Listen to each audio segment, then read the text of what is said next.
So, I am continuing with my response to these 12 insane things that the Mormons believe. So, let us get back into it. I believe this is number 3. I have watched this video before, but I cannot remember what order these go in. So, let's see how crazy he gets. Number 3 things that Mormons believe is that they believe they will get their own planet after they die. Yes, that is correct, ladies and gentlemen. There's all these other planets out in the universe and the star system, and one day God will give you one of those, and you can go be the ruler of that world and really go repopulate. Go be like another Adam and Eve couple. We can just drop as little space colonies all across the world, and you guys can go repopulate that world and maybe have spirit babies all for eternity. What kind of Mormon woman wants to be pregnant forever? That's a little strange, but I'm not here to judge. Just whatever. Y'all do your thing, man. Okay, so there's a lot of stuff here that needs to be addressed. Very short clip, but man, does he get everything wrong. Okay, I want to just read this here.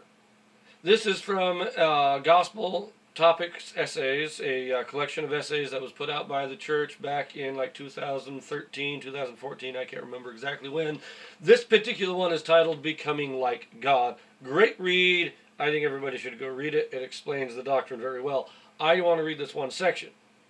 This is titled, How Do Latter-day Saints Envision Exaltation? Now, just to make sure things are clear, to the LDS, to the Latter-day Saints, we use the term exaltation to refer to the highest glory in heaven. The highest you can attain, which is the life that God himself lives. He is an exalted being, and we can become an exalted being. And how do we envision being exalted? How do we envision this exaltation that we believe is possible to attain? I like this here. This is what it says. Since human conceptions of reality are necessarily limited in mortality, religions struggle to adequately articulate their visions of eternal glory.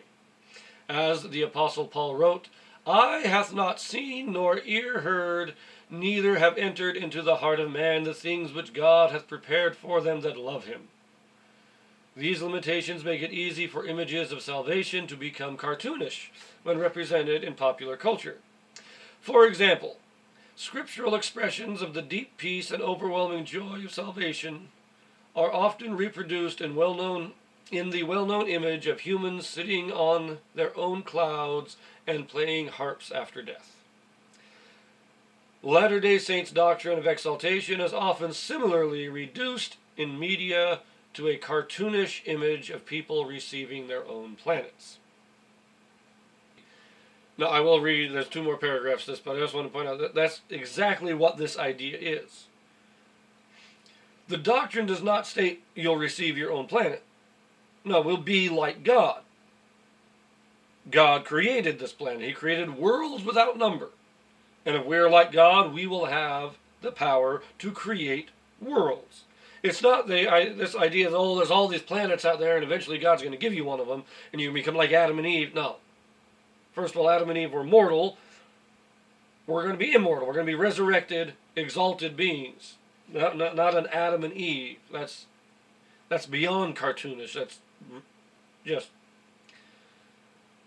But it's not that God's created all these planets and he's going to give us one. It's that we will have the power to create our own planets. And not just one planet, but like God, creating worlds without numbers. So let us read these last 2 here. It says, a cloud and harp are hardly a satisfying image for eternal joy, although most Christians would agree that inspired music can be a tiny foretaste of the joy of eternal salvation. Likewise, while few Latter-day Saints would identify with caricatures of having their own planet, most would agree that the awe inspired by creation hints at our creative potential in the eternities. That's where the whole idea of getting your own planet comes from, is that we do believe we will have that creative potential. We will be able to create. Now, I don't want to get into a lot of detail on that. It'll come up in another video. Another one of these segments will come up in a little more detail. But we're not being given a planet. God, we become exalted through the atonement of Christ, and exalted beings have the power to create.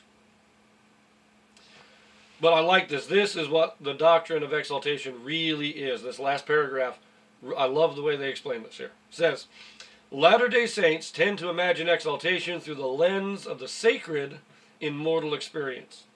They see the seeds of godhood in the joy of bearing and nurturing children, and the intense love they feel for those children, in the impulse to reach out in compassionate service to others, in the moments they are caught off guard by the beauty and order of the universe, in the grounding feeling of making and keeping divine covenants.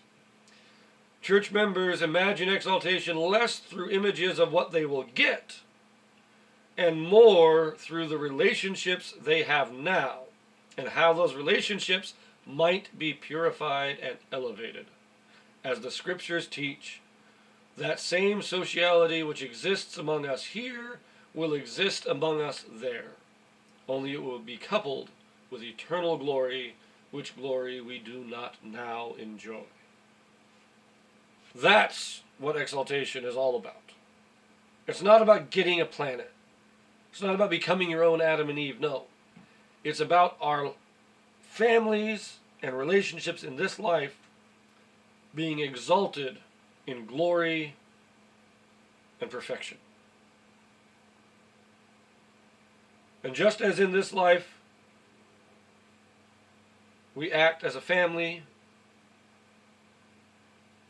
in the next life, if we attain to that exaltation, we will act as a family.